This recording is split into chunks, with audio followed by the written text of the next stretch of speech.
Good morning students. तो आज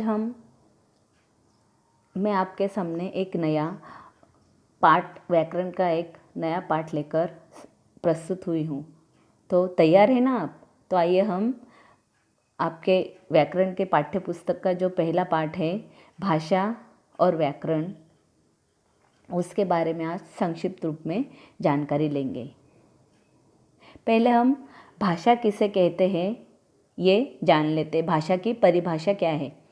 तो भाषा यानी क्या कि मन के भावों और विचारों के आदान प्रदान का जो माध्यम होता है उसे भाषा कहते हैं। हम अपने मन के भाव और या विचार दूसरों को जब कहते हैं तो हम वो भाव सुनकर, बोलकर, लिखकर या पढ़कर प्रकट करते हैं। मनुष्य प्राणी ही एक ऐसा प्राणी है जो अपने मन के भाव बोलकर प्रकट कर सकता है। इस तरह भाषा के दो रूप है, एक मौखिक रूप और दूसरा लिखित रूप। मौखिक रूप में हम अपने भावों और विचारों को बोलकर प्रकट करते हैं और दूसरों द्वारा बोले गए भावों को और विचारों को सुनकर समझते हैं। इसमें भाषा का बोलना और सुनना आता है। जैसे कि हम टेलीफोन पर एक दूसरे से बातें करते हैं या आपस में बातचीत करते हैं या एक दूसरे से वाद विवाद करते हैं, तो यह हुआ भाषा का मौखिक रूप, यानी कि हम सिर्फ वहाँ पे मुँह से बोलते हैं। दूसरा भाषा का रूप है लिखित रूप। जब बच्चा बोलना या लिखना सीखता है या पढ़ता है या हम अपने विचारों को या अपने मन के भावों को जब लिखकर प्रकट करते हैं तो उसे कहते हैं भाषा का लिखित रूप। जैसे कि अगर मानो आपने परीक्षा में आपको पत्र लिखने के लिए कहा गया है या कुछ कहानी लिखने के लिए कहा गया है या किसी दिए हुए विषय पर अनुच्छेद लिखने के लिए कहा गया है, तो आप उस वक्त अपने मन के भाव वहाँ पर लिखकर प्रकट करते हैं, यानी कि यह है भाषा का लिखित रूप।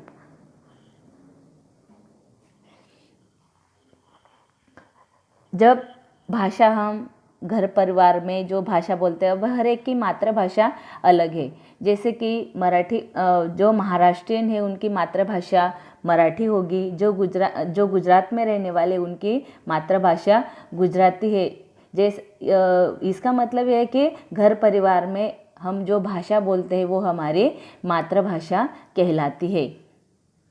वैसे ही बोली यानी क्या कि किसी भी क्षेत्र में रहने वाले लोग जो अपना भाषा का आदान प्रदान जिस अपने विचारों का आदान प्रदान जिस भाषा में करते हैं तो उसे हम बोली कहते हैं। और इस बोली में साहित्य रचना नहीं की जाती क्योंकि यह सिर्फ स्थानीय स्तर पर बोली जाती है। आगे हम देखते हैं राजभाषा हम किसे कह सकते हैं। तो राजभाषा यानी क्या कि किसी भी देश की अधिकतर जनता जो भाषा बोलती हो तो उसे हम उसकी राजभाषा कहते हैं। राष्ट्र में अधिकतर लोगों द्वारा यह भाषा बोली जाती है। हमारे भारत की राजभाषा हिंदी है और 14 सितंबर 1949 को संविधान में हिंदी को राजभाषा का दर्जा दिया गया है।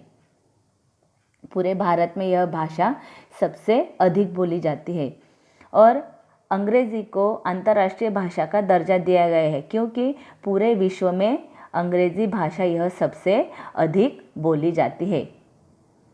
हिंदी के अंतर्गत कुछ 18 बोलियां हैं। उनमें अलग तरह की बोलियां आती हैं, जैसे कि बोली भाषा है, ब्रज भाषा है, अवधी है, मारवाड़ी है, यह अधिक आदि उनकी प्रमुख बोलियां हैं।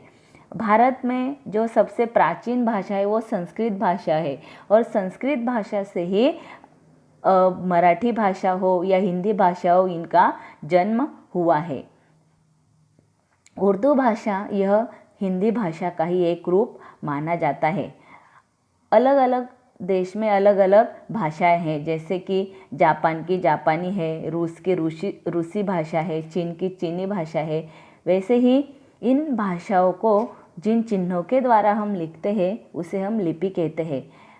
हर एक भाषा की अपनी अपनी अलग लिपि है, जैसे कि हिंदी और मराठी की देवनागरी लिपि है, पंजाबी की गुरुमुखी है तथा जर्मन और फ्रेंच की एक ही लिपि है, वो है रोमन लिपि। अब हम देखते हैं गलत वर्तनी और सही वर्तनी किसे कहते हैं। तो जब लिखते समय हम मात्राओं की गलती हमसे हो जाए या वर्ण हम ठीक क्रम से नहीं लिख रहे हैं तो वहाँ पे उस वर्तनी को हम गलत वर्तनी कह सकते हैं। जैसे कि मेरे को खाना खाना है, तो यह हुई गलत वर्तनी। क्यों? क्योंकि यहाँ पर हमने जो शब्द का प्रयोग किया है वो शब्द सही नहीं है, उनमें जो मात्राएं दी गई है वो मात्राएं गलत है। तो सही वर्तनी हम सही वर्तनी उसे कैसे कर सकते हैं? मुझे खाना खाना है, यह हुई उसकी सही वर्तनी। जब हम लिखते हैं तो लिखते वक्त इन बातों का ध्यान ज़रूर रखना चाहिए, और जैसे हम बोलते हैं वैसा ही प्रभाव अपने लिखने पर हमारा होता है। तो आज हमने इस पाठ में देखा कि हम भाषा किसे कहते हैं। भाषा के दो रूप है, एक तो मौखिक रूप और लिखित रूप, और इन रूपों के माध्यम से हम अपने विचार कैसे प्रकट करते हैं वो भी हमने इस पाठ में देखा। मैं आशा करती हूँ कि आप सभी को यह पाठ अच्छी तरह से समझ में आया होगा।